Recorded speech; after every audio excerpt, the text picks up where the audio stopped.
It's Friday. Hey, Chico, you know what it is. We're going to do this for the workers who work 9 to 5, babe. I'm in a Sir Charles Jones mood. Chico, the big dog, BIGGDOGG. Hurley. My bad. You're going too far once again, big man. You got to stop it. It's the morning run.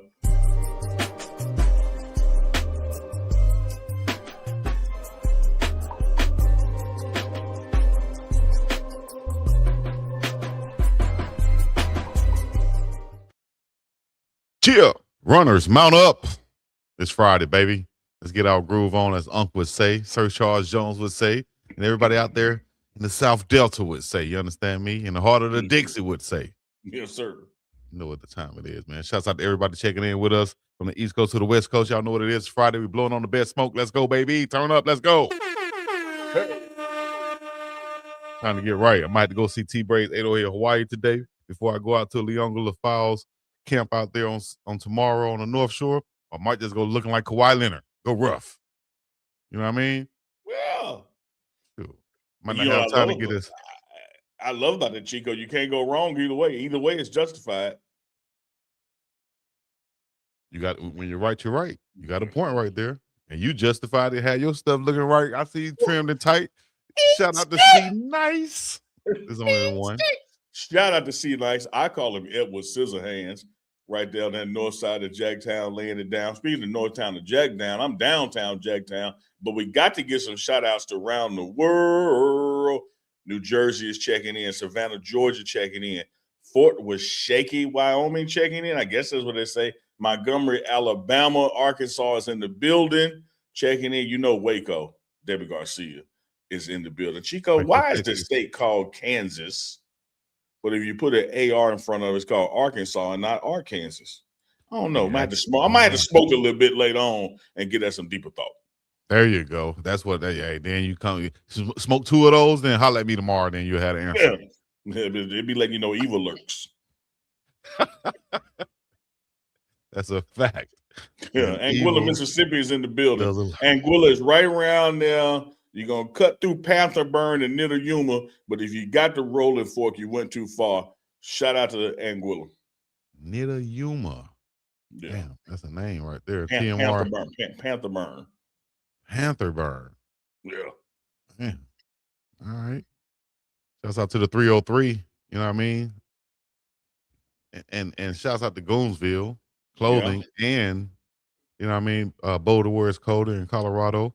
Shouts out to everybody out there checking in. We appreciate y'all. Y'all go check in with our lead sponsor also if you get a chance when you're out there in Boulder Wars Coda or wherever you are. You can give her a call at 303-343-3515. That is Miss Denise Smith at DeniseSmithInsurance.com. Also, if you need a place to stay, what they need to do? What do they need to do? Man, they need to pull up to the beautiful Boulder Broker just off the campus right there at Baseline and 30th. When you make your reservations or you check in, you got to be sure to say Uncle Neely sent me because they're going to take 20% off your stay. You can't check out and say it. Anybody can lie in. You got to let them know I'm here because Uncle Neely sent me, and they're taking 20% off your stay. That's dope right there. All you got to do is say it. That's all I got to do. I ain't got to turn no tricks. I ain't got to do no flips. I just got to say it. I bet that. Yeah. 20% you might turn some tricks while you bet the broke by, you know. I ain't got nothing to do with that. Got nothing to do with that. Speaking of turning some tricks, we got a trick for y'all today. Easy. Got an exclusive. You want to let them know about this? Oh, man. Coach Kenny Ingram is coming in the building today. That's right. Defensive line guru, defensive analyst, Colorado Buffaloes, working with my man, Coach Pun, to get that D-line right. Rich history, rich story, motivational leader. Straight out to Dirty Dime, Memphis, Tennessee. Got coaching experience there all the way over to UCF, to Arkansas, you name it. He's been around, as the Digital Underground would say. He's going to be joining us about 20 minutes after the hour.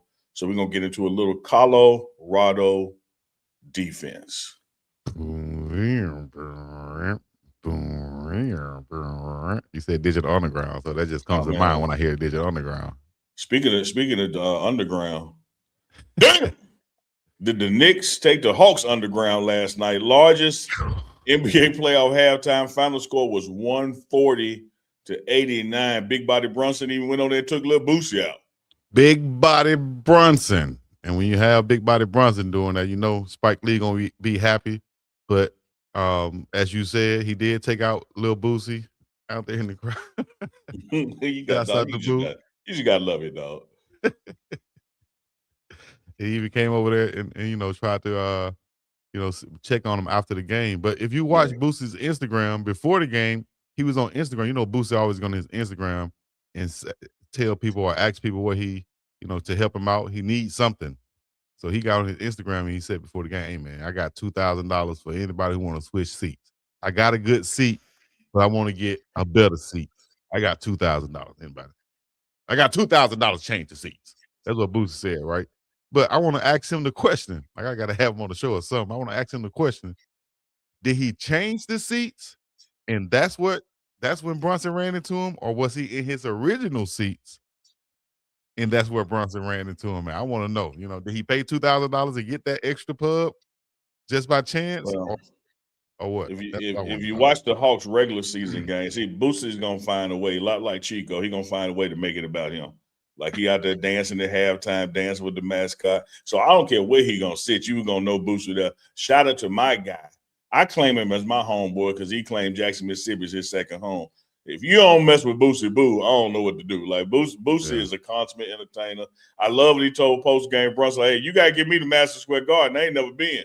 You gonna come over here following on me? You need to give me some tickets." I'm hurt, dog. I'm hurt. I need a jersey, dog. I need a steak dinner. I need something, dog. Hey man, he would look.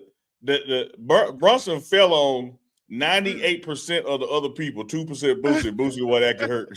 If Boosie fell out, Boosie did what your mama tell you to do. If somebody ever hit you if somebody ever hit you from the back while you're driving, and you get in an accident and it's their fault, fall out. Get out of the car and fall out, and make sure you go to the hospital and tell them that everything hurt, especially your back, all the time. That's my mama's rule. Well, reminds me of that classic Fred Sanford episode when Aunt Esther had that neck brace on. And Lamont said, "Aunt Esther, how's your neck?" "Oh, she said it's going to be fine on Wednesday." "Oh, how you know that?" "Because we go to court on Tuesday." That's right. Cut the check. That's what you got to do. So the Knicks wrap up that series. The Knicks wrap up that series. Runners 4-2-2. That one is over. 76ers have now forced a 7. They won 106-93. Nobody saw this coming, Chico. They just now tied up 3-3. And the Timberwolves went on and closed the door on the Nuggets, even though the Nuggets be trying to get a little chippy out there. Man, Joker don't want no smoke. Man, it ain't the Nuggets. It's Joker, man. Joker don't want that smoke, man.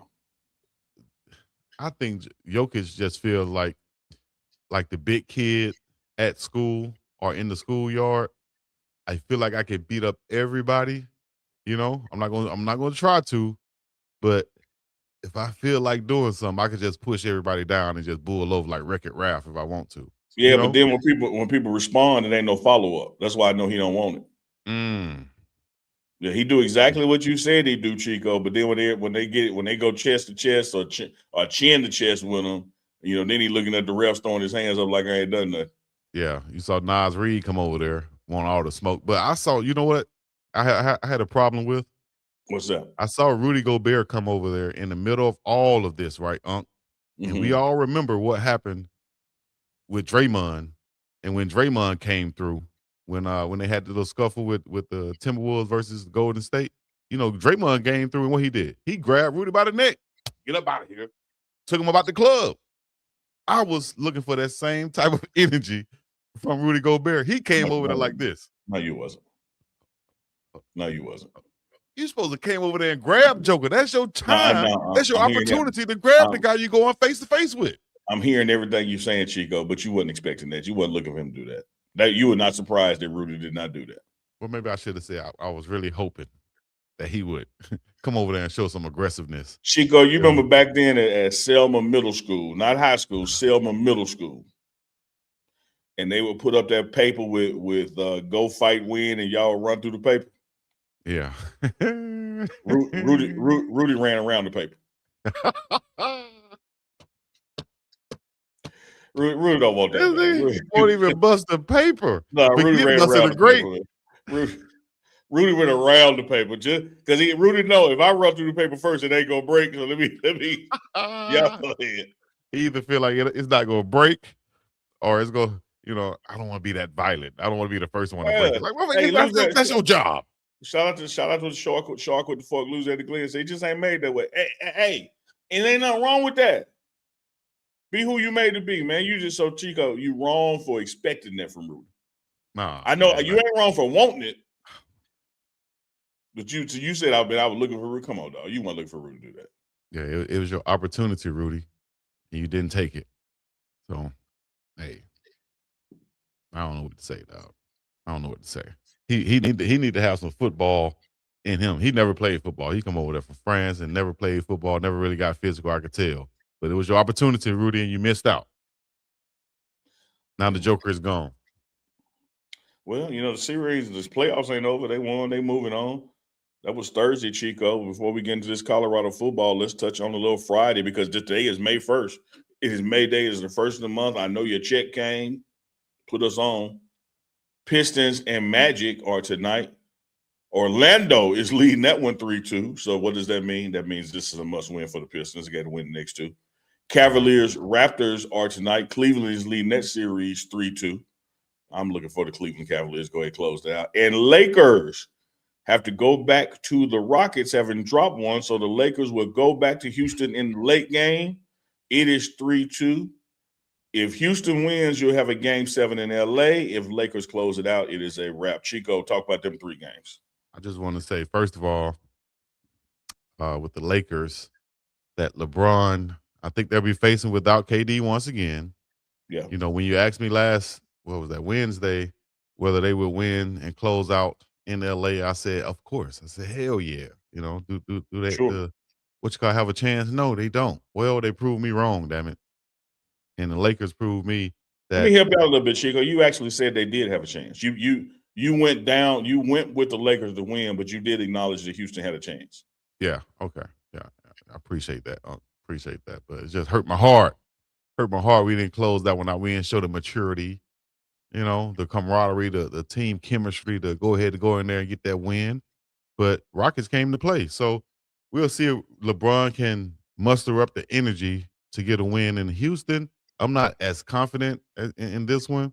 So maybe those will go 7 and we end up back in LA. We got to close it there. But you don't want to allow a young, hungry, with nothing to lose Houston team to go back to LA and all the pressure is on you now. That's why you should you really wanted to win that game 5 at home because you got a young, athletic, hungry team that has the confidence now that know that they can beat you. Get a win in Houston, they're gonna have all the confidence in the world going back to LA, dog. So got to find a way to win, man. Find a way to close it out. Because right now it's looking like what Stephen A. Smith said is, no matter if we win or not, you don't have a damn chance against OKC. Other games, you know what I like to do, Chico. I always start where you ended. Mm-hmm. You started with a no chance against OKC. First and foremost, you got to get there, which I still believe the Lakers will do. And I'm still in a position where, I believe OKC is gonna. It'll be OKC and the Spurs in the finals. I still believe that in the finals for the West. I still believe that, but I will never just sit around and go, the Lakers ain't got a chance. Because as long as you got LeBron, middle name James on your team, and he dropping 20 plus, you in that thing. Having said that, shoulda, woulda, coulda, closed it out. LeBron was 1-3 away from doing that, so it was still a close game. KD is not going to play in Houston. And I think it's already been quote unquote rumored that even if it's 7, he's not going to play. But he's certainly not playing in game 6. I like what I saw when the Lakers had that first game in Houston. I don't know why they can't do that again. A lot of times, Chico, when you have a lot of success, right, and then the chemistry get adjusted from injury, and a guy comes back, you still got to recalibrate. So I am actually looking for this second game back with AR on the floor, that they'll have a little more chemistry and rhythm together. But I'm also looking for Braun to take on. Let me tell you how much I believe, Chico. How much you believe? Huh? I don't never be ashamed. Chico, one thing Neela ain't ashamed. Okay. A lot of mofos out there try to duck and dodge and hide. I went on my bookie AG this morning. Mm-hmm. And I said, man, I could tease the game or the points of the margin. I said, you know what? I'm not doing none of that. Care who win, care who lose. Because no matter what, to go back to LA, even if they do lose. But you know what I do believe in? What that? King James. King damn James. They had a nice little bet out there. They said, hey, we'll double your money or just about double your money if LeBron James scores 23 or more. You took that? You see the top of that screen, Chico, where it say bet accepted. Ooh, I like that. Give me LBJ for 23 or more. That's right. He had 25 last game. There you go. 9 of 20 shooting. Austin Reeves came back 22 points. But like you said, that chemistry just wasn't there all the way. He went 4 of 16. So I expect him to have a better game, like you said today. And we'll see if they can come out with a win, dog. But make sure y'all go. If y'all want to bet, win, and get paid like Uncle Niggly, go to mybookie.ag. You'll see it right down below. The link is in the description, mybookie.ag. Use the promo code Big Dog. But if you click that link, it's already attached. So all you got to do is sign up and enter your info. You feel me? Yes, sir. All right. Yes, sir. Hey, man, we finna pivot, Chico. Where you pivot for that? I want you to play in the back to the basket and show me that pivot, Chico. Man, ball. Ball. Pass the ball. Chico. Stop shooting them bricks and pass the ball. Well, I ain't known for passing. I'm finna shoot this thing, Chico. And I'm telling you what I'm finna shoot it to. I'm finna shoot it to Orlando by way of the Dirty Dime, by way of Colorado. My man, Coach K.I. Kenny Ingram is in the building, checking in live for the morning run. We're going to talk some Colorado defensive line, talk about his history, where he comes from, what he's bringing to the table. A guy I haven't known long but feel like I've known forever. My brother, Coach K.I. Y'all give him a morning run. That's right. What's up, baby? Morning, man. Morning, guy. Hey, man, we glad What's going on, Coach K.I.? Coach K Ingram in the building. Man, I can't call it, man. Hey, he got a connection with you now, huh? He got a connection with the Cowboys now, right, huh? No doubt. Oh, yes. Yes, no doubt. Yeah, Unc should be happy about that. We'll get into it, though. We'll get into it. Let's go ahead and jump it off, man. We appreciate you joining us, Colorado defensive line assistant coach and defensive analyst right here, Kenny Ingram. Coach, before we get started, we got to do the same thing I always do. I'll let our guests give us a background check. You know, let us know, let our runners know your extensive background, you know, where you come from and how did you end up where you are right now. Oh, okay. Well, listen, first and foremost, man, I'm born and raised from Memphis, Tennessee.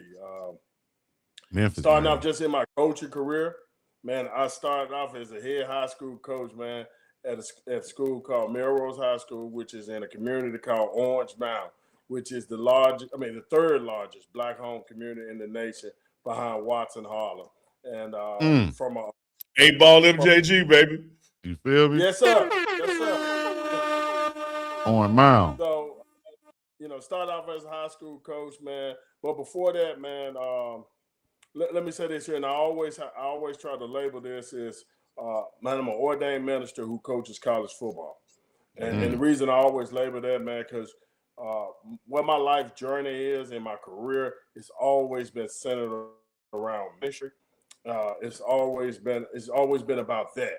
And so I started out as a high school coach, prayed for that opportunity, prayed for the opportunity to coach on the college level. And my God has opened those doors, granted me opportunities. My first college coaching career, my first college coaching job was at Tennessee State in Nashville, Tennessee. I coached D-line there. Then I got a chance. I was there for 1 year, and I got a chance to come back to the University of Memphis. I coached linebackers at the University of Memphis. In my last year, which was in 2009, I was defensive coordinator at the University of Memphis. I went from there, man, went back to Tennessee State for a year. We got let go after 2009. I went back to Tennessee State for a year. From Tennessee State, I went to Arkansas State, which is my alma mater. That's where I played ball at. And I coached for Coach Gus Malzahn there at Arkansas State. Then I got the opportunity to go with him to Auburn, and it was a off-the-field role. I was at Auburn for 2 years. Went to Cincinnati for 2 years. Coach Tommy Tuberville was the head coach there then. I was there Tuberville. Came back to Auburn for 2 years, and then I went to the University of Arkansas. I was a D-tax coach at the University of Arkansas. We got let go there, and then from there, I went to UCF, Central Florida. I was there for 4 years with Coach Gus Malzahn, and then that led me to where I am now.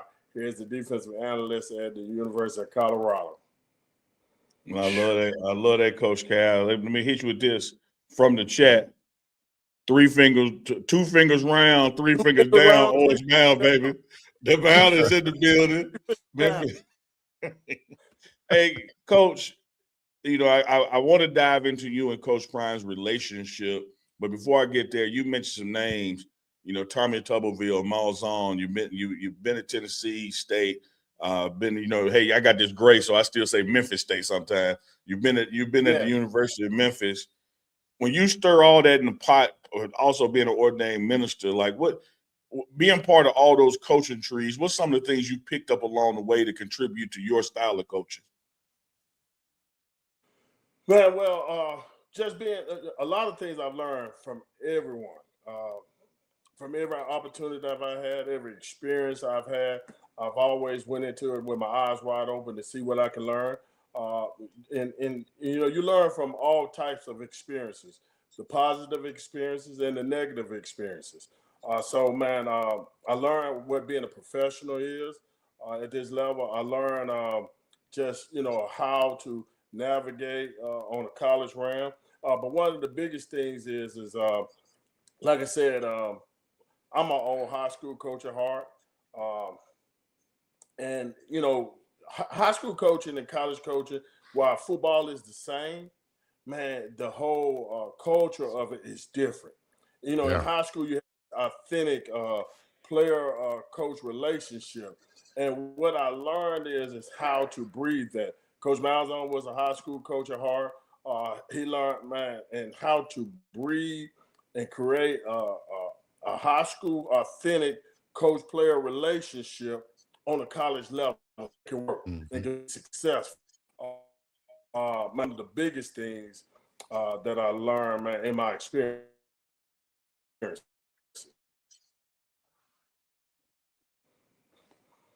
Oh, we lose him? No, he's still there. It's on you. Okay, my bad. I had a little technical issue, I think, right there, but appreciate that, Coach. I didn't get the last part, Unc, if you want to piggyback off of that. Yeah, just talking about that experience, man. And Coach, I've been in the room with you and your coaching style, your teaching style, whether it's on the film to the field, and you're one of those guys who's capable of getting your point across without almost like Coach Marv. Y'all shy away from calling folks out of their name or demeaning people. Like you coach it a different way from what people would expect when they go inside of a program. Talk about that part of your philosophy of like treating these men like the men that they are with that respect. Well, man, listen, first and foremost, man, it's ministry for me. And so the deal is to be able to call people up to reach their full and maximum potential. And in order to be able to do that, man, you got to do it in a way that they can receive you, but also, man, they can apply what you're saying and not be caught up in the emotions of what you said. But most of all, man, it allows me the opportunity, man, to have an impact with them on and off the field. When you can respect them as young men, when you can respect them as men, period, and then be able to call them up. Now, because I don't use certain words and certain things doesn't mean it's less intense. Man, it's very, very, man, hold you to a high accountability. But I do it in a way, man, that's not demeaning to a person and demeaning them as a person. Why? Because at the end, the bottom line is for them to get what I'm saying and how I'm trying to coach them up and how I'm trying to coach them to their best version of them and apply it, man, to be able to put it into action and put it into work. And I have just been challenged with doing it this way, and it's been effective. And that's that positive type reinforcement. Like I know you've seen many coaches in the past that might use a different tactic to get to their players. You might see them yelling at them, screaming at them, and things of that nature right there. Just talk about, from the past to now, what have you seen that's been most effective, and why do you think? Man, listen, everybody has their effectiveness, you know what I'm saying? Uh, the biggest thing that I have seen in the past is coaching the person and not the player. Being able to coach the person, being able to coach each individual, man, being able to assess them, to see where they're at, and see what triggers, what buttons to push to get them to be the best version of them. Mm-hmm. That's been the most successful and effective way that I have seen. And as things change, kids change. It's a different culture now. It's a different atmosphere now. And man, so you got to be able to be aware of the atmosphere. You got to be aware of how things move and things operated, man. When I played, it was less why. You know what I'm saying? Why are we doing this? We just did it. Yeah. It was it was a different culture. But now things are changing. And so the bottom line is to have impact on those who you're coaching. And so you got to be fully aware of how things change and to be able to adapt your coaching style. Now you don't adapt your principles, but you Mm-hmm. adapt your coaching style to be able to reach the audience you're coaching now. And you see the ones who survive and the ones who continue to coach at a high level and have impact at a high level with tremendous consistency is those who are fully aware of the audience they are coaching and to be able to assess what their players need in order for you to get them to where they need to be. That's real. I love that, coach. We adapt the style, not the principles. The standard is gonna be that standard. Coach, recently Coach Pun moved up to D line coaching. There were some people out there in Never Land, being critical of a young coach getting this opportunity without truly understanding not only how deserving he is from what he brings to the table, but you've got you as an analyst with him. He's also got Clancy Pendergast with him, not to mention Coach Marv. Talk about not only what Pun is bringing to the table and you work with him, but how everybody else in that defensive room, no one is out there alone on the island. Mm. Right? The first 2 periods, I don't feel like we dominated. Oh, coach. To have the audacity, to have the courage to promote Coach Pun based on what he saw Coach Pun, what he saw him do already. Yeah. He made so many in this profession will say, man, this is the way that you have to do it in order to be successful. And it only looks bad to promote Coach Pun just because it's just not a tradition of what you do. It's just not a tradition of what you do. Doesn't mean that he ain't ready or someone else hasn't been ready at that time. It's just someone hasn't had the courage to do that, to hire them and put them in position. And then you see Coach Prime who moves at his own beat. That's the one thing I respect and I love about him. He does it the way that he does it, not based on a tradition on someone else's stuff. He saw something in Coach Pond. He saw him demonstrate it last year when he was here, and he promoted him based on the work that Coach Pond did. Now we all continue. Man, I've been in this thing, man. For 20 years, and I'm still growing.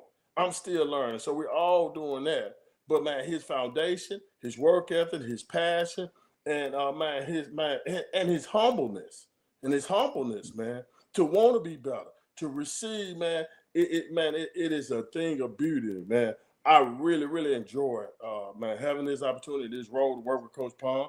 And then when you see in the room, man, it's the one thing I love. People always call me and ask me, how am I enjoying it out here? And man, I'm ecstatic every time I talk about it. And so everybody like, okay, so what's so great about your job? What's so great about being in Colorado, man? And while the mountains are beautiful, man, I'm a country boy. I'm a straight inner city kid, man, from Memphis, Tennessee, man. I ain't never seen no mountains like that. Yeah.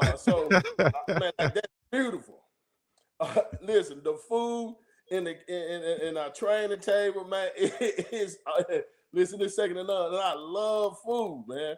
I Yes, got no indeed. discipline when it comes to food, and all those things are great. The facilities are great, but without question, the greatest thing about my job and where we at is the people. Man, it's the genuine people that I work with. So you talk about those names in those rooms. Those guys genuinely, man, not only with Coach Pond, with each other, man, being whatever, man, offering themselves in whatever way available, man, to help the next man and the next person be successful. That's the thing, man. And so, man, you got, man, an awful lot. Like Coach Ball always said, man, it's an awful lot of ball in this room. Man, let's talk about it. Let's talk through it. And so, man, you got guys, man, that's going to surround ourselves and surround our hands around Coach Paul. And like I said, now, and I'm not saying this like it's a charity case, but we're going to surround our hands around him to make sure he's successful. Man, a young brother that's in this, man, profession, because this profession can get brutal, man. It can get downright nasty at times. And, man, so, man, those things, man, just sharing my experience, Coach Pendergrass sharing his experience, Coach Ma sharing his experience, and just, man, pouring into him in a way, man, that he can avoid some of these pitfalls that can happen in this profession, and then just giving him advice and encouraging him, man, how to do this thing and be a professional at doing it. People, process, and purpose right there. That's what I hear. You got to enjoy the people you're working with, dog. Man, because, hey, listen, man, about 8 months, you know, man, it's so much of this profession that's done 7 days a week out of the year. And, man, if you go into work, man, if you don't enjoy the people, oh, man, that's a miserable place to be. And, man, the people are genuine. Man, it's great. And, man, it's been an awesome and a beautiful thing to see. Man, one of the things Coach Sapp imparted on me, he said, Neelam, tell you what you got to do in life. He said, don't ever choose your job, choose your boss. Because who you work for is more important than where you're working at. And you got to get that part right. And in this industry, Coach, you said it. It can get cutthroat. It could be a dirty game. Like I've been a part of organizations where the head coach loves you, right, as a staff person.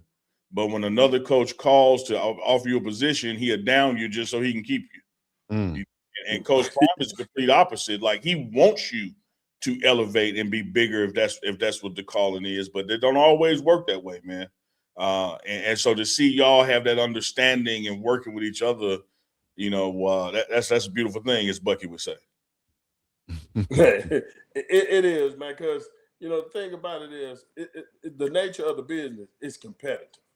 And it's so much resources and finances involved in this profession. It drives your ambition. And sometimes, man, you can become blinded. Even some of the best people can become blinded by their ambition and not be genuine, man, and they're going in. And so you got, you know, staffs where guys, you know, they're trying to progress in their mind. But at the same time, man, you really maybe rubbing someone else the wrong way or not being genuine towards someone else because you're trying to advance, or, man, or just the pressure of winning causes people to, man, you know, just change or not be authentic in this profession. But, you know, in a lot of things is, you know, you have insecurities. But that's the thing that, you know, being here in Colorado and being with Coach Prime, I mean, y'all already know he don't have all. I haven't seen any of his insecurities, if you have any, and he's not insecure about anybody or around anybody. He doesn't feel like, man, that your light shining in any way dimmers his light. He doesn't don't feel that at all, and so that allows him to be authentic and genuine in his position as head coach. Right. Yeah, I tell folks that all the time, man, that he will tell you that when you're around him, the light is bright, but he wants you to get it and create your own shine, and don't worry about him. Like he wants you to grow and elevate. And I tell players and coaches like Coach K, I said if the best guy that has ever played cornerback without debate, the greatest ever, right? Then one could argue because of what he did on special teams and offense and defense, the greatest football player ever. If he believes in you, why would you doubt yourself in his organization? Because he doesn't have anybody around that he don't believe is capable of doing what they're supposed to do. And so his confidence really will start to rub off on you, and you walk around a little bigger because you're like, hey man, damn right. Yeah, we do know what we're doing. Yeah. Walking next to Giants, baby. I could be one too. Yeah. At the end of the day, man, like which you see been the theme, man, since he been in this profession is I believe. Man, listen, it's so amazing, man, like what you can overcome. You see average players become better players or great players simply because they believe. I mean, like they would play, scratch, dig, and claw just because they believe. Just because they believe, man. So, man, and that's the thing. I noticed. I'm very observant. You went back and you talked about Coach Sapp's advice of knowing who you work for. Man, that's always my advice. Is man, whenever you come in this profession, man, know who you work for. Know what their pet peeves is. Know what their standards are. Man, your coaching experience would be better if you know who you work for. And man, because like you'll always have some things that you might not would do it that way. But if you know who you work for, you're not caught off guard by those things, and those things don't impact you in a negative way. So I'm very observant, man. And the one thing I see over and over again, man, is man, Coach Prime and his focus on believing and creating belief in other man, and the power of belief. And and he stand on that principle. Yeah. It's mindset. We talk about it all the time on this show right here, Coach. We talk about mindset. Excuse me. And that's only believing, right? That's believing, having faith in what you're doing. And I want to talk about the mindset of the two coordinators that you guys have, Coach Marv and Coach Brendan Marion. Talk about, first of all, Coach Prime believed in them and bring them in and have them in this position. And you have three black guys there at the heads of this football program in Power Four. Talk about what they've brought to the program, what you've seen, and maybe learn from them. Now, I can only speak of my experience with them because I wasn't here before them. But what I know, and I don't know what it was like last year or what that situation was, but I know, man, the thing that stands out on from both of them is energy. Man, an unbelievable, contagious energy, man, that comes from both of them, man. And belief, man, belief. Man, Coach Marion, man, I mean, he has some powerful belief, man.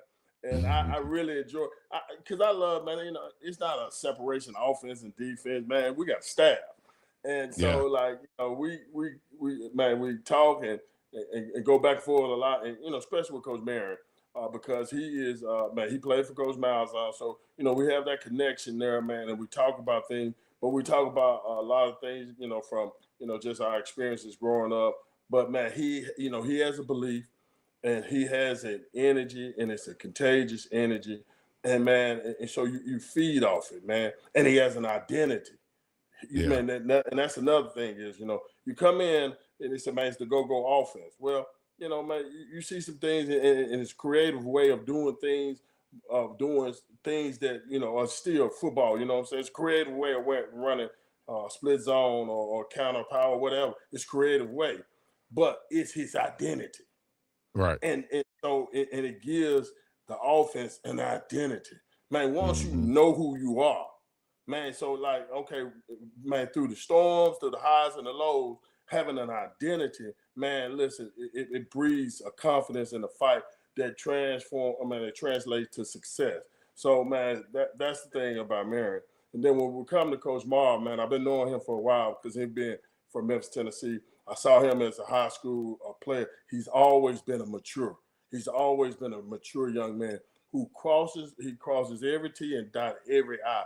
Man, one of the truest professionals and most organized and dedicated and committed young man, I've been around, man. And also, man, has a high energy that's contagious. Man, you see that man in practice, man, he be sweating so hard, man, because he be running. He's in the process with you. Man, like, here's the thing that man, as him as a coordinator, man, he in the foxhole. He in the foxhole with you. Man, he's down there, man. So you can't help but man, to be motivated to fight when you know your leader is in the foxhole with you. And then the thing of it, man, he has such a professionalism, man, that's way beyond his age, beyond his age, of how to lead, how to treat people, and how to organize. See, the thing about it is, man, he has mastered and learned something that it takes a lot of people to learn. Man, it's a difference between being a leader and a boss. So, man, and a lot of people like to say being a boss. But when you're trying to get something done, it requires a leader. Now, let me say this, a leader and a boss, they can look the same. They can look same in the beginning. Where you tell the difference at is when adversity hit. See, when you're just a boss and you're not a leader, when you're just a boss, when adversity hit, you're going to find yourself standing there by yourself. Ain't nobody going to come alongside. But when you're a leader, a real leader of men, when adversity hit, man, you're going to see people linked up beside you. That's man, right. to fight in the foxhole and to go to battle with you. And, man, what he has mastered as a young age is being a leader, man. What it really means to lead people. And because the most important thing is to have followers when you're a leader. Man, if you're a leader and you ain't got no followers, you just on a lonely walk.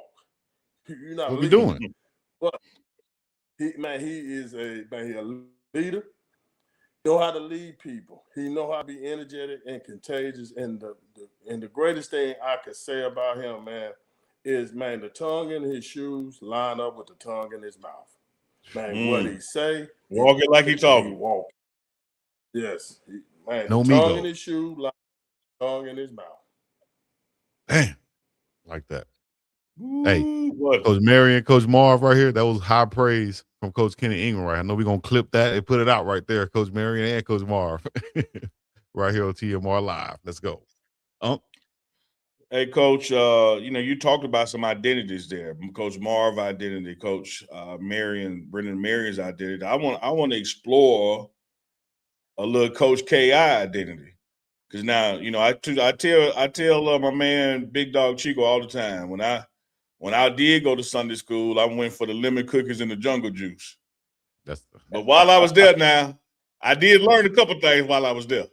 And one of the things I learned, Coach KI, is that you will know them by their fruit. Like, it's like if you really want to get to know somebody, look at what they produce.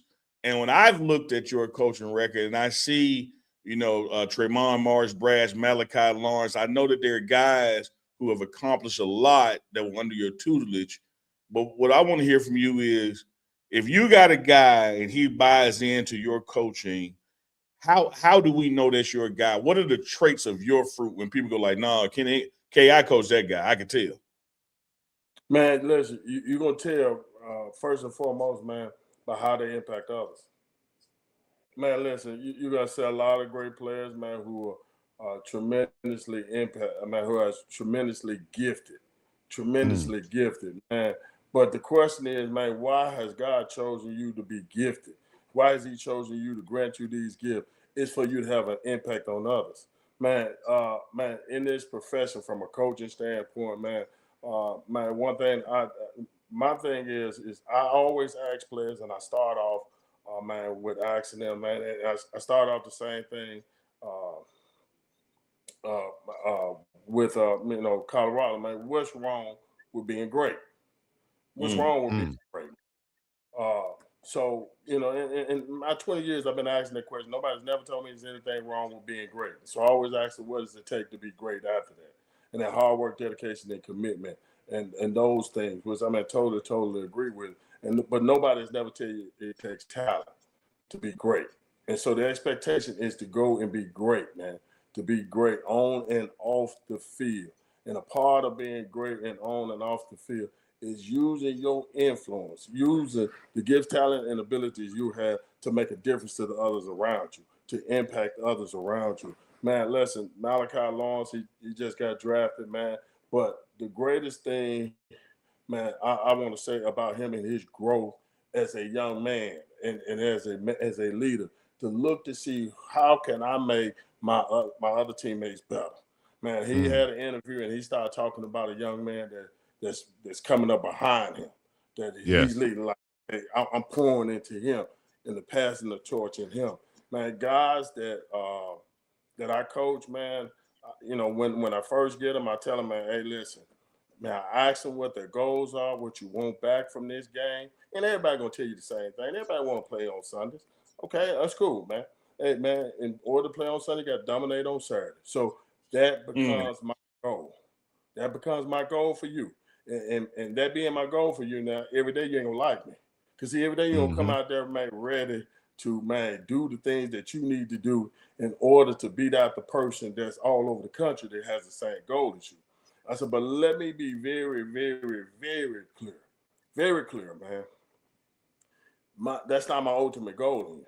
My ultimate goal in you is to pour into you in such a way that, man, you will take what's been poured into you, and when you leave here, go and reproduce it somewhere.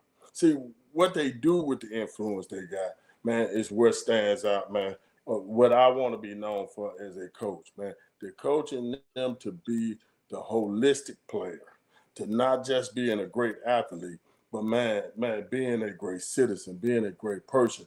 How can I change, man, my circle of influence? How can I impact my circle of influence? How can I make a difference, man?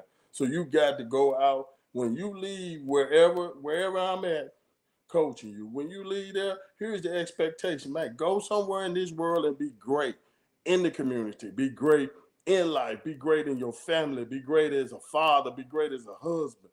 Be great all the way around. Don't just be great, man. I love the guys that I've coached that have gone on and played in the NFL, and I've been blessed enough to have some now.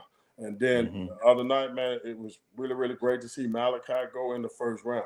But man, let me be very, very, very clear. My ultimate goal, man, is that them guys will go and reproduce in the communities they are established in. Amen. And I got to tell you, Amen. this is the Chico, Coach Ki. Here we go. Chico, he ain't just go in the first round. He went to them Cowboys. Yes, he did.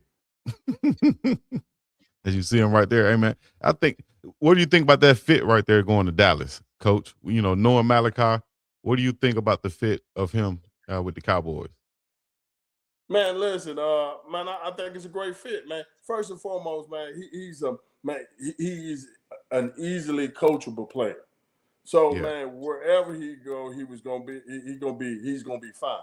But I think it's a great fit simply for the fact, man, they want him. They want him. He's gonna do what he's supposed to do on his end, and they want him enough to draft him in the first round. So that means they're gonna do what they need to do in order for him to be successful. So you got a match made in heaven when you got somebody who wants you and willing to do what it needs to do for you to be successful. Then you got the right mindset and heart not to mess it up, not Right. to do something dumb or stupid, not to mess it up, but to come in, be coachable, know what they're asking you to do, man, put in the work and the extra time to do that.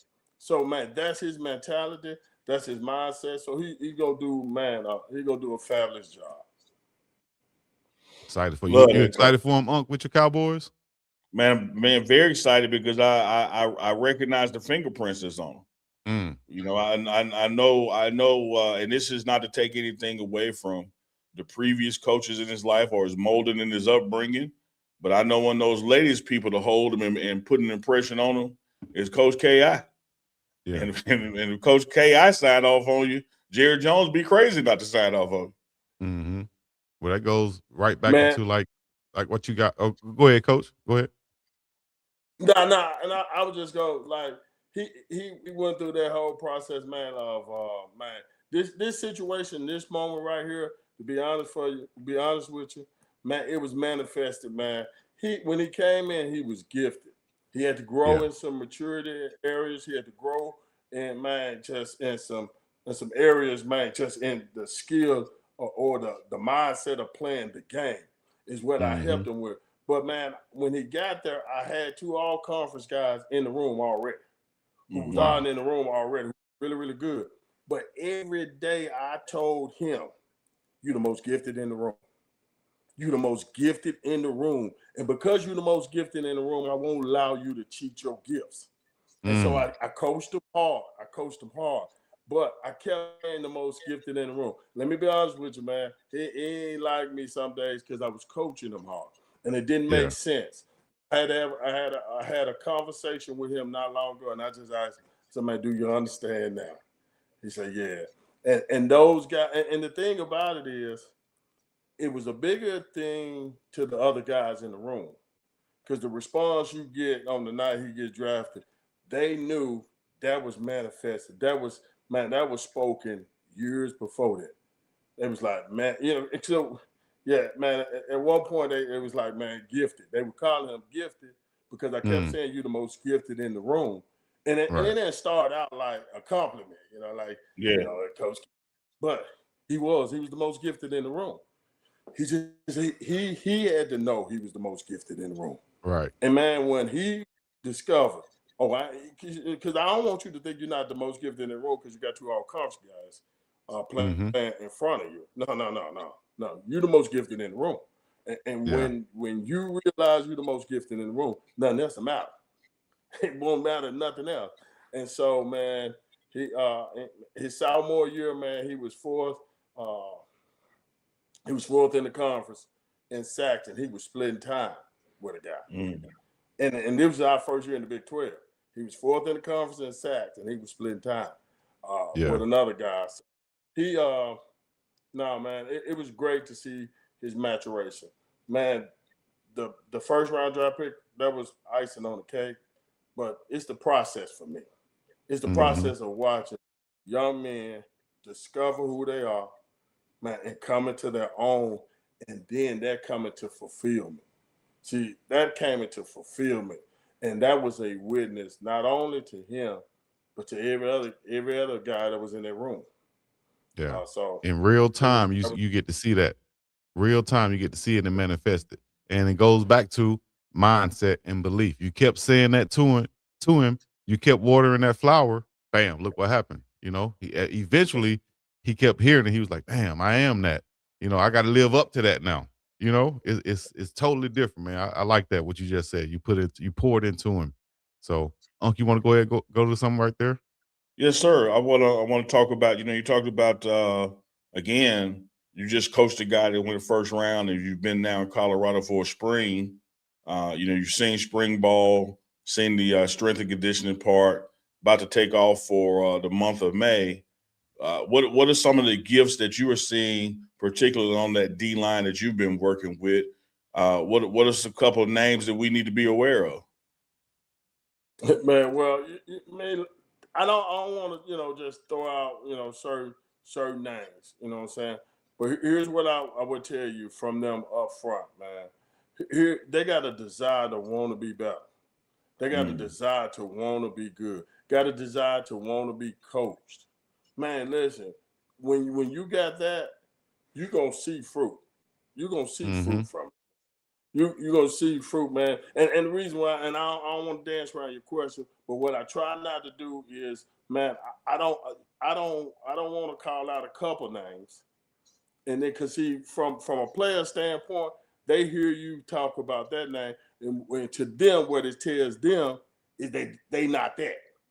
And when I'm telling the whole room, you that, you all y'all that, and I would, and so when they hear this, man, because it's gonna be a popular show, man. But all those guys, man, I've had the opportunity to come in, man. They locked in to Coach Pond. They locked in that, man, him coaching them and leading them. And then I've had the opportunity to come in and be able to infuse my experience, and man, for them to receive it and accept it, man, and apply it, man. Because that's the best thing to do, man. Because you can give coaching. Who applies coaching? Who applies coaching? Who takes football home with them? So, man, it's a couple of nuggets I sit out there, okay? Here's something you can do at home. Here's something you can take home with you and put into action. All that is, man, I just want to see the seed of really where your mindset is in coaching. And them guys have done that. Them guys have done that. And so what you're going to see, man, you're going to see a consistent, steady progression of them getting better and better and better. And then you're going to say, oh, man, wait, we got something here. We got something special here. So, man, without trying to, man, because it is, guys, it's that's worthy of calling their name. But I don't want to say, but the ones whose name won't be called, that sends a message to them that I'm not that. And right now in that room, man, everybody is that. And we need, everybody is him. So let's go and be him every day. Hey, Coach, we got a super chat from you from another ordained brother, Reverend BJ Nelson in the house, $5 super chat. Appreciate that, Coach. He said, Coach, all the pouring into others, who pours into you, and what does that feel like for you? Man, listen. And the thing about it is that I grew up. I didn't grow up in the church. So how I got to where I am, that's that's a story in itself. But most guys in this profession, they tend to lean and turn to other coaches. For this, it's a ministry for me.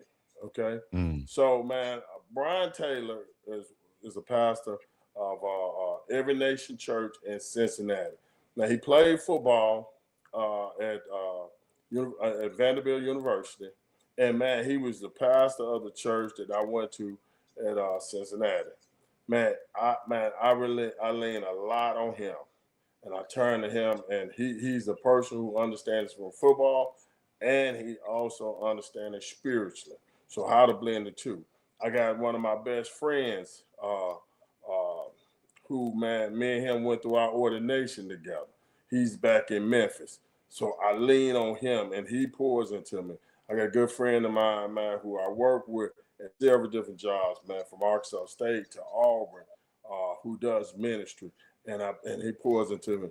And then lastly, man, the pastor of the church that I went to here in Orlando, Owak Church here in Orlando World Outreach Church in Orlando, man, Tim Johnson, who played, man, in the NFL, played for the Steelers, played for the Redskins, who's the pastor of a church, who understands the dynamics of sports and spiritual sports and spiritual leadership, man, who pours into me. And man, and I need that. I need that because I always say this here, man, because when I first came on, I said, man, I'm an ordained minister who coaches college football. And I always say that, man, and I'm not saying that to be arrogant about my ordination. No, I'm trying to remind me because I got to be honest with y'all. I have some emotions and some things, man, to be completely transparent, man. I still have things that I need sharpening. I need working out, man. My emotions can get the best of me at times. My things that, man, I should be thinking about or desire could get the best of me at times. So I always need somebody that's around me. And then, man, lastly but not least, as a coach in my profession, man, I've always did something, man, that seemed a little bit strange to other people. Man, that whenever I address players that I'm coaching, man, I go ahead and be honest and transparent with them up front. Tell them what I'm struggling with. And tell them, hey, I need your help. I make myself accountable to them. One of the things, man, my language. So how I got to this place of trying to control my language. I said, man, if my emotions ever get me, and man, my language started to not be what it should be, as according to my witness. Man, you have the right as a player to just tap me on my hip. Tell me to stop saying that ain't gonna work out right. But just tap me on my hip. I know right now, man, I'm going over that bound. Help me stay in bounds. Keep me in bounds. And when I make myself available to my players that way, man, in my experience in this profession, them pouring back into me and them holding me accountable, man, that has been one of the greatest joys. And it keeps me in line. And so now they are growing in the process as well. as man how to impart in other people's lives, especially mine.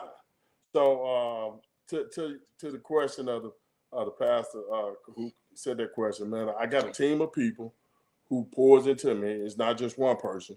I got a team of people, man, that have been instrumental in my life over the years, and I lean on them.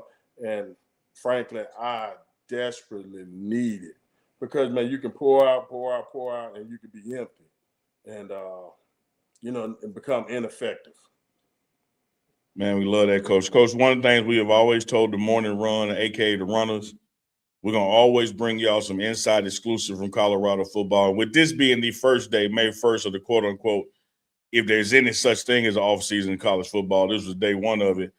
And to start it off with Coach K.I., Chico, I mean, other than Newt Rockney coming back, I don't know how you could have started off better. Thought you was going Newt Gingrich. I'm like, what? Who?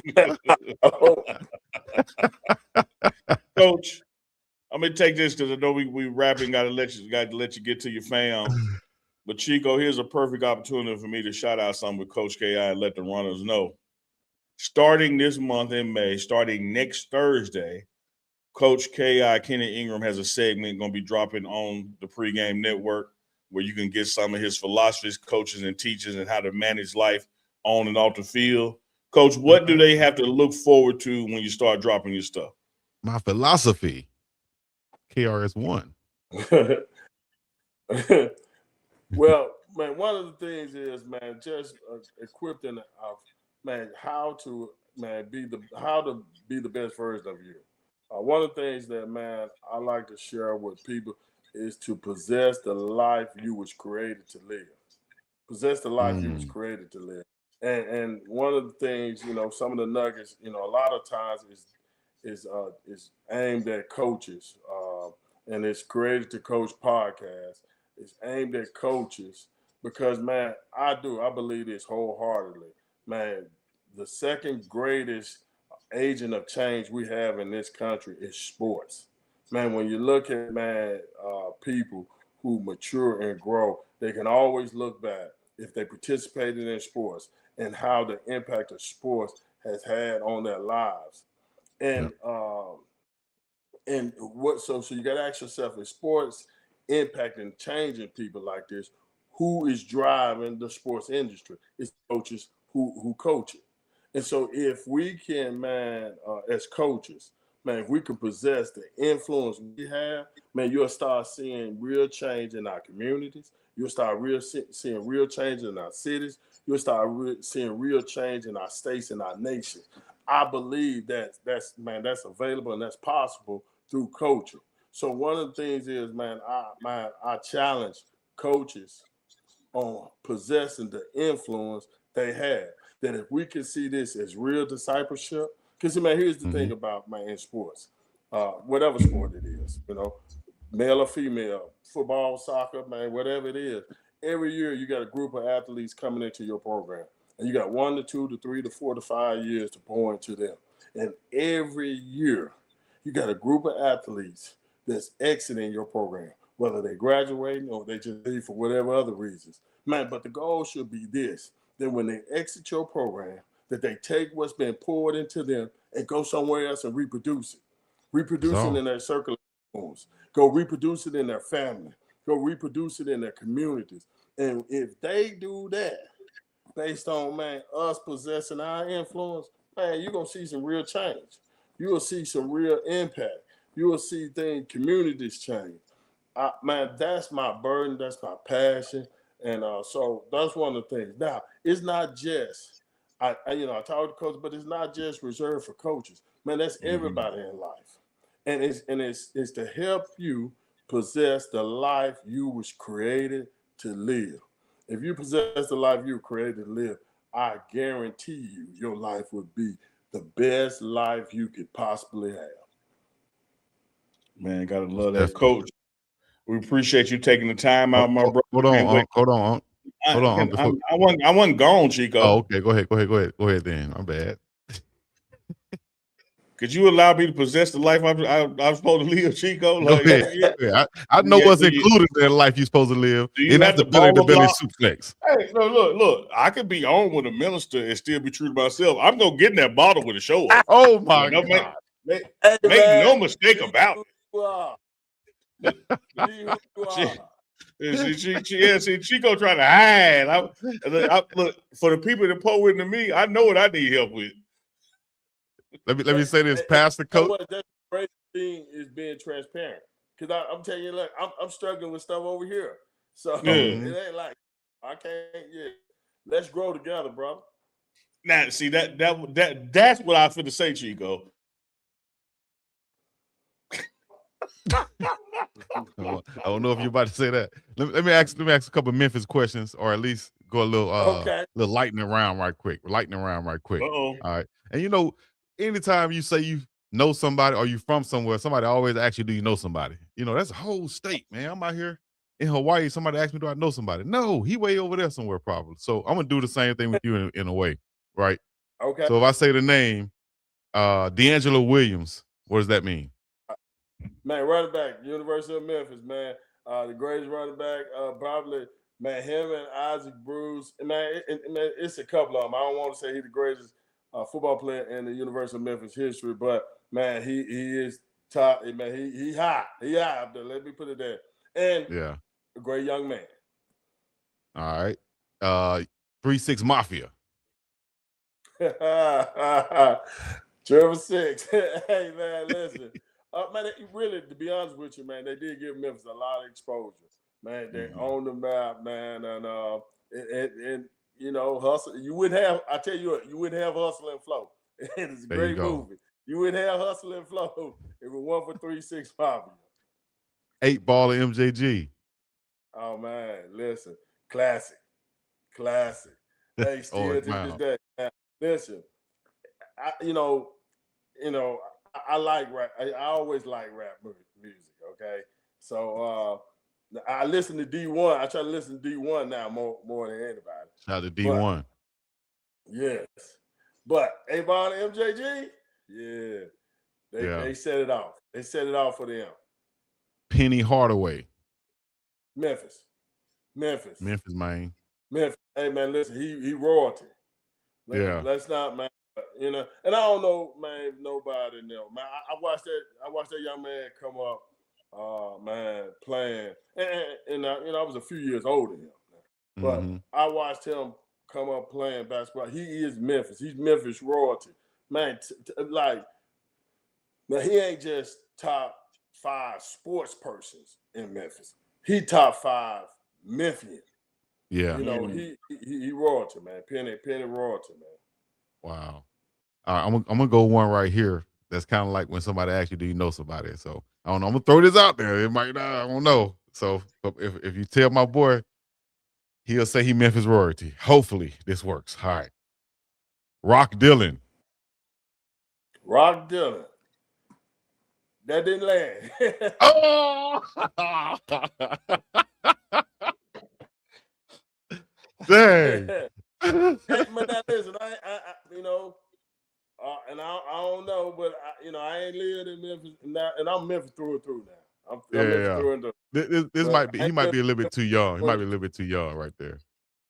Who, me or him? No. Rock Dillon. He might be a little bit too young because you said I ain't lived in Memphis since 2012. You know what I'm saying? So okay. That goes back a little bit too far. My bad.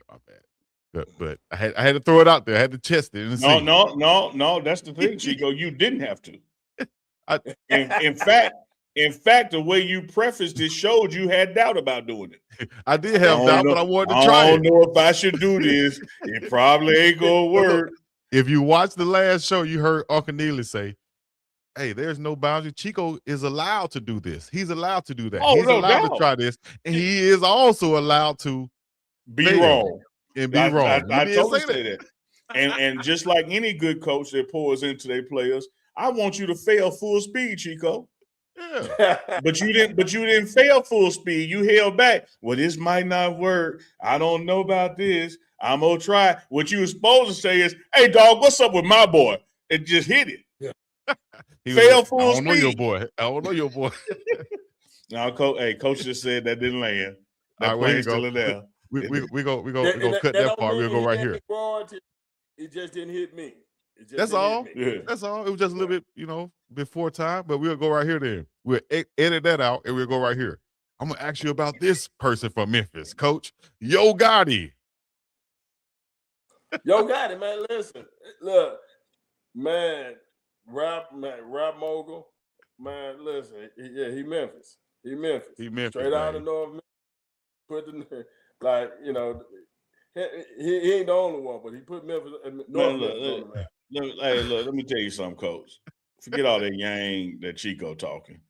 Going to Chat GPT and making up these lists. Chat GPT. Here what the folks really want to know, Coach. Uh-oh, here we go. They touched down in Memphis. Where they need to go get their wings at? Where does Coach K.I. get his wings? Change wings. Don't get well. I like chains. Are they hot? I like chains, man. It's a spot, man. I hear too called Crumps, not Crumpies, but I like Crumpies. Man, listen, you all right, man. You gonna get some good food. You can't miss food wise in Memphis. You can't miss, man. We gonna feed you right, fact. all right? It's gonna be southern. It's like so. Like now, I tend to go to chains first. But like I'm telling you, you can hit crumpets, you can hit crumps, fishing, wings. Man, it's some spots you can hit wings and not miss. We're gonna do that's chicken. That's the real question, Chico. That's how the you real questions. Yeah, go down on Get Well and get you some wings, man. All right, man. Well, we're gonna go ahead and pivot and land this plane now. Hold on, Chico. I don't know my dog Rock Dylan. Somebody find out who Rock Dylan is. Hey, how about that out? Hey, page. Will you Google it? It's page 3. It's all right. It's on there though. It's on there. My dog's on there.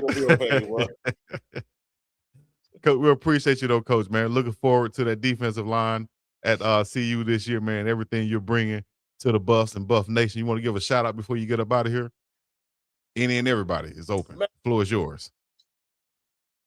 Well, man, listen, I just want to give a shout out to you all, man. To be honest with you, man, I appreciate having the opportunity to be on here, giving me an opportunity, man, just to, share with who I am and my thoughts, man, on, several different things, man. I've been a fan. I've been watching it and listening, man. And, hey, man, I love your authentic. I love, man, just the realness. I love the energy, man. So, man, listen, I just want to turn it back to you all. Hey, man, we appreciate you joining us for the show. Appreciate your time. Man. Yes, sir. First it was second time because you came on with Mike, but we're going to have you on many more occasions, Coach. Well, man, listen, thank y'all, man. Appreciate it, man. God bless, man. God bless. Absolutely. Yes, indeed. Coach K.I. in the building. Y'all follow him on the gram. Get in where you fit in. Make sure y'all stay in touch with him on his platforms and where y'all can reach out to him. It's going to be Coach_K Ingram 7 is where you can follow him on the gram. Coach K.I. Coach_King RAM 7. Kenny Ingram coming in, defensive analyst, working with the D-line with Big Pun. Got to love him. Positive energy. Good dude. Mm-hmm. Most definitely, man. You learn something. Get inspired by something. But the main thing I take from that, of course, people, process, purpose, but that what we always go back to, man, that mindset, dog. That mindset. And he's pouring into his guys. It's like feeding plants, right? You got to give them water and sunshine. And that's what he's giving to them, right? And I appreciate that. And you known for the fertilizer because you all about that bullshit. I just saw a study where we know you lying now. I just saw a study where they had this guy did an experiment where he put 3 apples on the table, right? And he had people come and talk to him. I don't know how long it was, but he had people come and talk to him. And for this apple, he had people speak only positiveness. This one, he had them totally ignore. And this one, he had speak nothing but negativeness towards his apple. And you saw the results, I think maybe 30 days later. that apple had completely rotted, that has been hearing them but negativity. The one in the middle stayed about the same, but the one that heard nothing but positive comments barely rotted at all, Unc. So when people say, things like I talk to my plants, Yeah. it's real.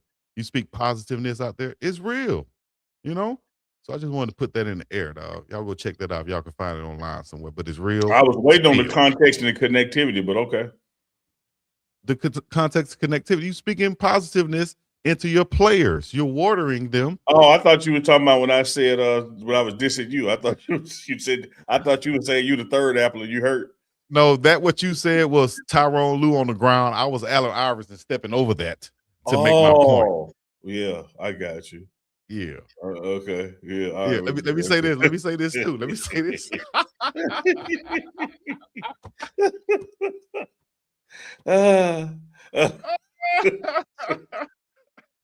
Hey, yes, the other day, Uck was on the show, right? Uck was talking about how Chico asked a question and answered it himself. He can talk to himself. Right? But who was on here? Who was on here? It was somebody over here. I forgot who he was talking about, but said something about the Cleveland Browns. Uck asked the question, answered it. Uck asked the question, answered it himself, and said, yeah, behind it. Like he stood on it, right? He was like, yeah. And who was that? The Cleveland Browns? Yeah. Yeah. Like you asked the question and answered it and stood behind it. It was so funny. Like y'all got to go back and check out that clip. Because Unc said, I do this, but he definitely does it. Check it out. That's all I'm going with it. Don't even say nothing after it. Let's just close the show. No, all I'm going to say is this. Me and the runners out there knew when you started with, I came across a study. We know damn well. That's a lie. Hold up, Manny. They'll be like, hey, I was reading the other day. Oh, we know you. That's a lie. Hold up, Manny. Now you can say, hey, somebody told me. All right, maybe that happens. That's a lie. But reading and retention ain't no that. That's a lie. And Chico, I had a partner. It's Freaky Friday. We're about to get out of here. I had a partner, man, who will remain nameless. We came up through high school, college together. He turned in his term paper, right? This one of them papers is like 40% of the grade. Yeah, I hated those. Yeah, teacher passed it back on a Friday like this, and you knew the way his was folded. Everybody else get theirs like this. Yeah. Just come back. Yeah. she down there make airplane out of his shit. I said, hey, for the sake of this conversation, we call him Chico. That's not his real name. No, we're trying to protect him. I said, Chico, what that note say at the top? He said, man, he handed it to me. It said, sir, I have taught you for 2 years. See me after class. There's no way you wrote this. ChatGPT. She said, dog, I done had conversation with you. Hey, no way. This is not yours. This is not yours. Dog, ChatGPT is going way too far. AI is going way too far. I've heard that they've been doctoring up highlight film, like high school players. They've been creating AI highlight films to send to coaches. Dog, can you imagine that? I got a 6-yard run, but I put it in an AI and say, make me break for a 70-yard run. That's crazy. Come on, man. Somebody gonna get got. Catfishing through AI highlights. Catfishing. Somebody gonna get got, dog. That is crazy to me. But I will say this. I wish they had it when I came out, because I would have been 6'4.5" until I showed up on campus. Sir, do you want to come take a visit? No. Y'all can just sign me, send my paperwork out. I'll sign it in the mail and just show up. You said hey, man, shout out to all the graduates out there. I thought I'd rock my J hat, being a JSU alum today. Jack Strait graduations, commencements, as they're called, taking place all this weekend. Shout out to all those graduates, particularly the 50th anniversary of the class of 1976. They got a big crowd celebrating Class that of year. what? 76. That was 50 years ago. Damn. Been 20 years since you dropped out of Bible school. Well, really 5, but Chico, you got a big weekend, man. You're going to cover the camp on the North Shore. Hope the flooding has subsided. Y'all can get y'all groove on. Flooding is gone. Yeah, they got a lot of cleanup that has happened out there. Got to go out there. Shout out to the North Shore, like EA, and go out there and have some fun, man. Bounce around out that thing. My glasses didn't come in yet, so I might have to do a handheld damn video type deal. Damn. We'll see. I was just saying, damn. Just say. I think I'm gonna get a spoon. Like a wooden spoon or something. What do you mean, like the metal spoon you hit up your heroin? No. I'm sorry, y'all call it heroin. My bad. Attach my microphone to the wooden spoon, so it'd be like a handheld mic. Like the one you have. Yeah, I don't have no wooden spoon though. That's gonna be cold. I got something for you. I got over that. Yeah, see, I got a real mic holder, and then the mic you just said slides right now. Oh yeah, nice. Yeah. You bought that off Amazon, yeah? Yeah, you just go to whatever that mic is. I think you got a Rode. No, I got the actual handheld mic, like a Rode mic. Yeah, like I know, but the one you just held held up, the monitor you just held up, is that a Rode? Who is that? Yeah, this is the Rode, right? Yeah, so you just go to Amazon and get a mic holder, compatible mic holder, and that little clip will fit right in.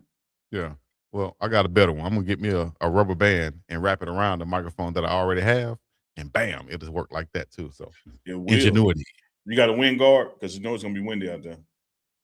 I do have a little fluffy wind guard. Yeah, put that on there. Deborah Garcia want to know if you're gonna be in your flip flops. Actually, she's stating she know you're gonna be in your flip flops. Well, you can't coach no drills in your flip flops. Actually, who? Nigga, this Hawaii. What? Wait, what'd you say? You said who? What you? Who? You slipped up. I heard it.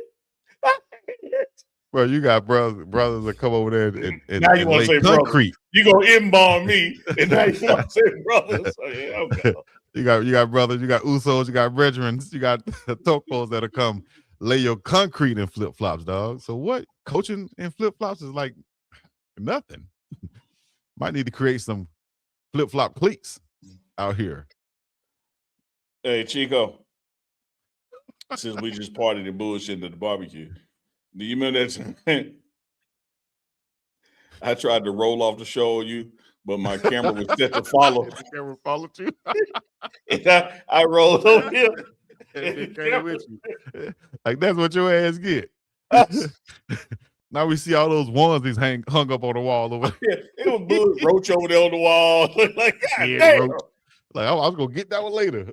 I gotta go. Hey, coming up Monday, man. Chico, you do realize rodeo is a sport, right? Rodeo is a sport? Yeah, that horse riding, calving, roping, and all that. Yeah, for sure. Yeah, we're gonna talk a little rodeo Monday, man. We got Mathena Washington, Mathena the model. She's actually running for Miss Black Rodeo. She's gonna come on the show, man, Monday. Giddy up then. All right, he's gonna come over here. Yeah. Damn it. Could you behave, man? You got 72 hours to come up with a Selma horse line story. Oh, now you want me? Your mama called horse? No, yes. And ironic story of that is, you know what? We'll get into it on Monday because this is a real damn story. Horse. No. Even before that, Unc, this is a real story. This is the reason why I don't like horses. Before that, which added validity. Validity.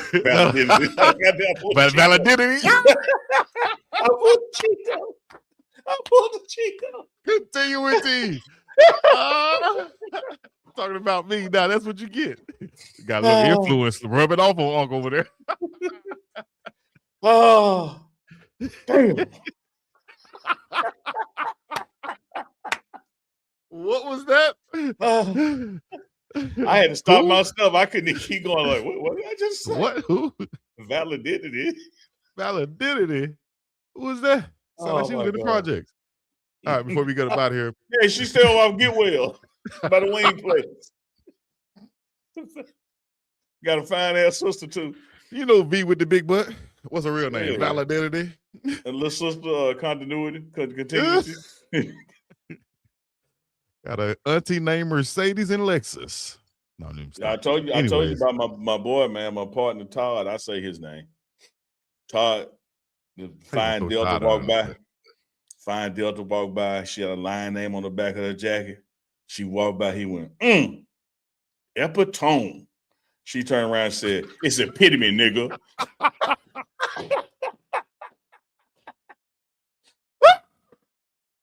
Epitome. It's an epitome. Lord have mercy. Yes, y'all get y'all popcorn, your circles ready for Monday. Because I do have a real life horse story, 2 of them. I don't deal with horses. I can't wait to hear him. Can't wait. Do not make that horse sound though.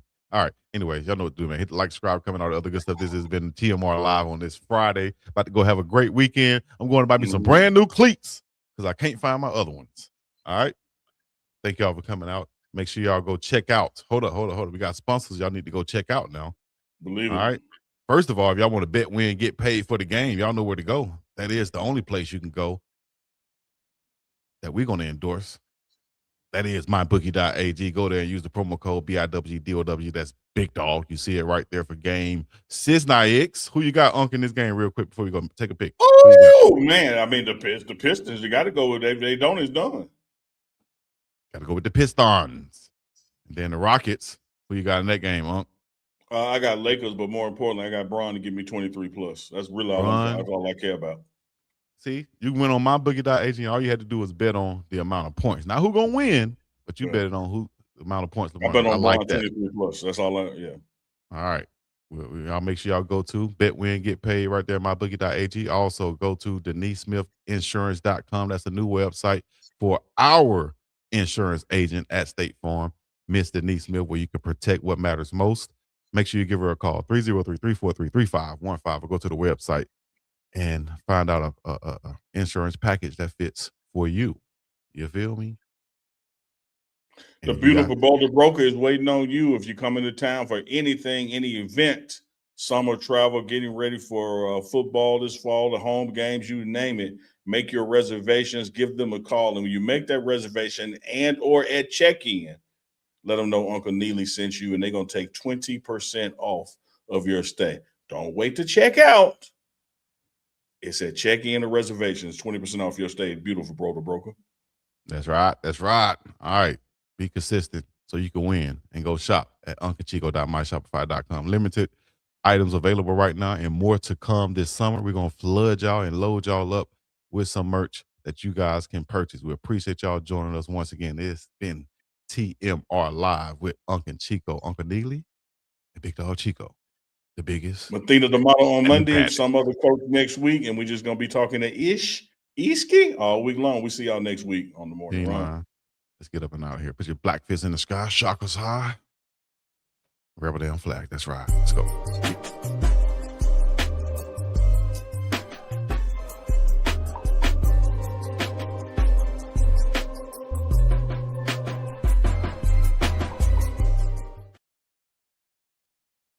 Man, I'm so damn hungry. I wish.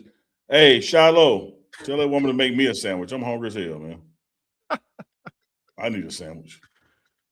Damn, I'm hungry. You hungry, Chico?